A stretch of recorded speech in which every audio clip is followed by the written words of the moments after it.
Sebagai kiblat kaum muslim, Ka'bah benar-benar memiliki daya tarik yang luar biasa. Namun tak sembarang orang bisa memasuki Ka'bah. Oleh sebab itu banyak yang bertanya apa sebenarnya yang ada dalam Ka'bah. Dulu ketika zaman jahiliyah, Ka'bah berisi barang-barang istimewa milik kaum Quraisy. Berhala-berhala, juga ada harta karun yang pernah ditemukan di sumur Zam-Zam, semua disimpan di dalam Ka'bah. Bahkan ada riwayat yang menyebutkan dulu di dalam Ka'bah terdapat lukisan Nabi Ibrahim dan Nabi Ismail. Setelah masa Islam, pada penaklukan kota Makkah atau Fathu Makkah, isi Ka'bah dibersihkan. Patung-patung yang tersimpan di dalamnya dihancurkan. Lukisan-lukisan dan sebuah simbol kesyirikan dijauhkan dari Ka'bah. Sejak itu Ka'bah bersih dari berbagai simbol yang merusak keyakinan manusia. Lalu apakah bangunan Ka'bah yang demikian dahsyat daya tariknya bagi manusia kemudian kosong begitu saja? Atau adakah barang-barang istimewa yang tersimpan di dalam Ka'bah?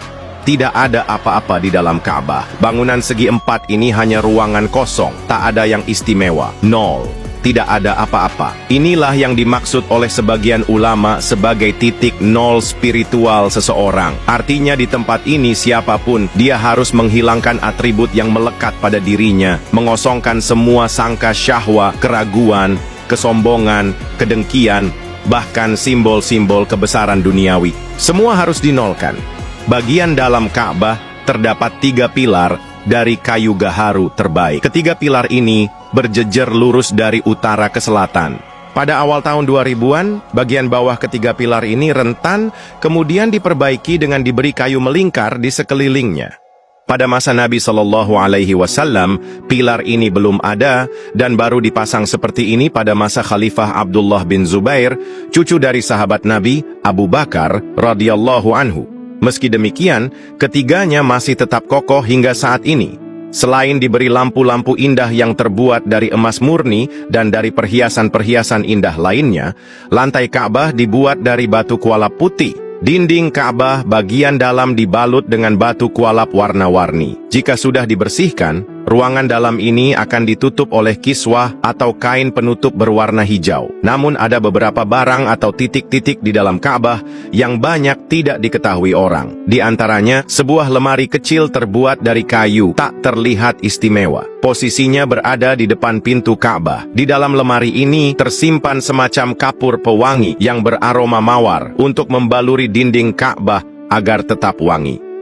Hal ini juga dilakukan setelah dinding-dinding Ka'bah dicuci dengan air Zam-Zam yang dicampur dengan air mawar. Sejajar ke atas dengan lemari, tergantung alat-alat pewangi dari asap kayu gaharu yang khusus untuk mengharumi ruangan Ka'bah. Biasanya hal ini dilakukan setelah prosesi pencucian Ka'bah. Lampu-lampu kecil, tempat pengasaman kayu gaharu, dan wadah-wadah. Benda-benda tersebut adalah hadiah pemberian dari para khalifah, para sultan, para amir, dan para raja sepanjang sejarah Islam untuk Ka'bah. Di salah satu bagian dalam Ka'bah terdapat tangga tempat salat Rasulullah Shallallahu Alaihi Wasallam ketika beliau memasuki Ka'bah yang mulia. Raja-raja, gubernur-gubernur Makkah Al-Mukarramah, atau tamu kerajaan seringkali mendapatkan kehormatan melakukan salat di tempat ini sebelum memulai prosesi pencucian Ka'bah. Di salah satu dinding Ka'bah juga ada pintu dalam. Pintu ini bukanlah pintu utama Ka'bah. Pintu ini dinamakan pintu Taubah. Di dalamnya terdapat tangga menuju ke atap Ka'bah. Inilah bagian dalam Ka'bah yang tidak banyak diketahui oleh publik. Namun di bagian lain masih ada bagian dalam Ka'bah yang terlihat jelas. Bahkan semua peziarah, jemaah haji, dan umroh bisa melihat dan berada di tempat itu, yaitu tembok ruangan melingkar di samping Ka'bah yang disebut dengan Hijr Ismail. Tempat ini diyakini sebagai bagian dari dalam Ka'bah, seperti yang didirikan fondasinya oleh Nabi Ibrahim alaihi salam.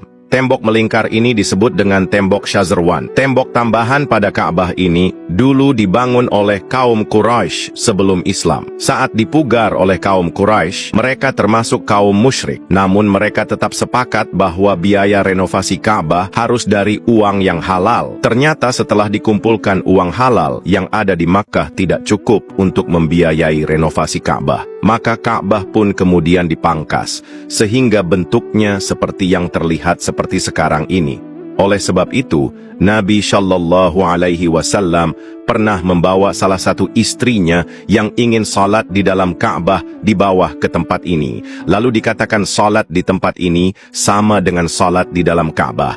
Itu sebabnya Imam Syafi'i dan Maliki melarang orang yang melakukan ibadah tawaf untuk memasuki wilayah Hijr Ismail dan harus mengelilingi bagian ini karena masih terhitung bagian dalam Ka'bah.